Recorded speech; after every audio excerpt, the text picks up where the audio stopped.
అందరికీ నమస్కారం.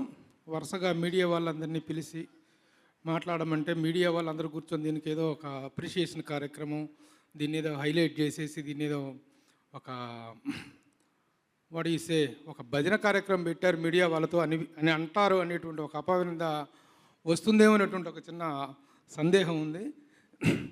కానీ వాస్తవాలు మాట్లాడుకోవాలి. ప్రతి సినిమాలో కూడా కొన్ని తప్పులు ఉంటాయి, ఒప్పులు ఉంటాయి. అయితే తప్పులు ఒప్పులను బేరీజు వేసుకొని చూస్తే ఆదిపురుషు మీద జరుగుతున్నటువంటి ట్రోలింగ్ అనేటువంటిది మాత్రం దారుణంగా ఉంది. అంత ట్రోల్ చేయాల్సినటువంటి సినిమా కాదు ఇది.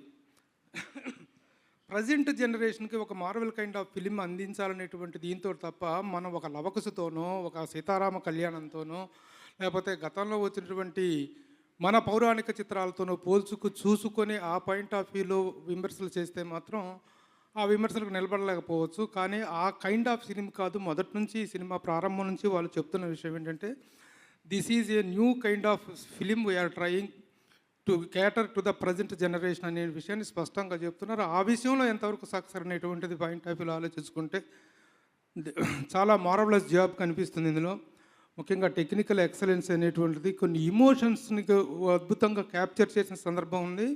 కొన్ని సందర్భాల్లో అంత ఇమోషన్స్ని, ఎందుకంటే రామాయణం అనేటువంటిది హృదయానికి హత్తుకునేటువంటి ఒక అద్భుతమైనటువంటి కావ్యం. అది ఆ కావ్యాన్ని కొన్ని సందర్భాల్లో గొప్పగా తీయగలిగాడు, కొన్ని సందర్భాల్లో వచ్చిన డ్రాపింగ్ కనిపిస్తుంది ఆ ఇమోషనల్ కంటెంట్లో. But as far as the technical aspect is concern, this film really excelled.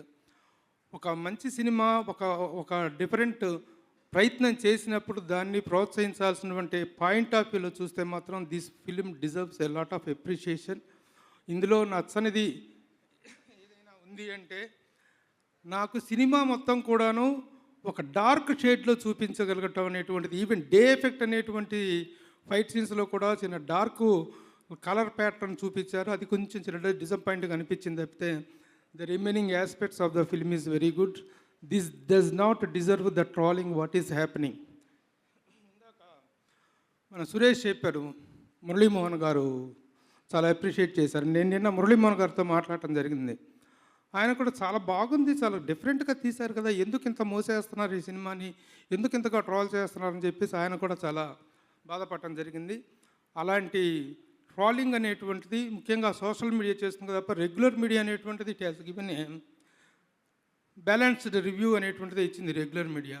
Social మీడియాలో మాత్రమే ఆ ట్రోలింగ్ జరుగుతుంది. ఆ ట్రోలింగ్ని దాటేసి ఈ ట్రోలింగ్స్ ఇవేవి కూడాను the real potential of a film will not be disturbed by such trollings. Trollings ఎంత జరిగితే అంత స్థాయిలో సినిమా యొక్క స్టామినా పెరుగుతుంది. ప్రస్తుతం ముందు ఇంకా కలెక్షన్స్ పెరిగేటువంటి అవకాశం ఉంది. ఈ ట్రోలింగ్స్ నుంచి కాపాడుకునేటువంటి విధానం ఏంటనేటువంటిది నిర్మాతలు కూడా చూసుకోవాల్సిన అవసరం ఉంది. కాబట్టి ఆదిపురుష్ ముఖ్యంగా ప్రభాస్ ఈ 100 crores క్లబ్లో సాధిస్తున్నటువంటి వరుస విజయాలు అనేటువంటి రియల్లీ చాలా అప్రిషియేటెడ్. ఒక తెలుగు స్టారు ఈరోజున పాన్ ఇండియా స్టార్గా ఎదిగి సాధిస్తున్నటువంటి అద్భుత విజయాలనేటువంటి మనందరం గర్వించాల్సినటువంటి విషయం. ఆ పరంగా చూసుకున్న in any other aspect also this film is doing good. ట్రోలింగ్స్కి ఫుల్ స్టాప్ పెట్టి సినిమాగా అప్రిషియేట్ చేసేటువంటి బ్యాలెన్సింగ్ రిపోర్టింగ్ అనేటువంటిది మీడియా ఇవ్వాల్సినటువంటి బాధ్యత ఉంది. కాబట్టి we request all the social media people also to stop and realize the reality. Thank you.